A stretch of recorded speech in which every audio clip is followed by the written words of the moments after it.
Hebu ushawahi kwenda kuomba kazi ofisini?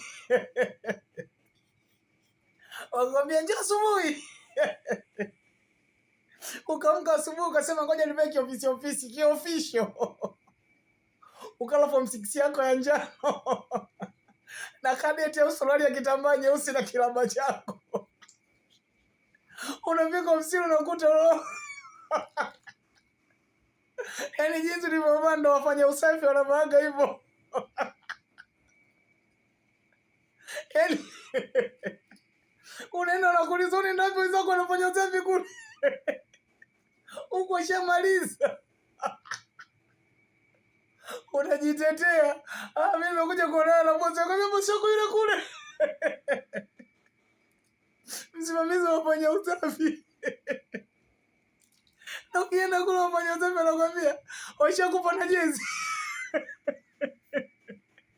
Wewe fanya kazi mpya. Yaani ofisi zenu hizi mtatukomesha sana. Mungu anawaona.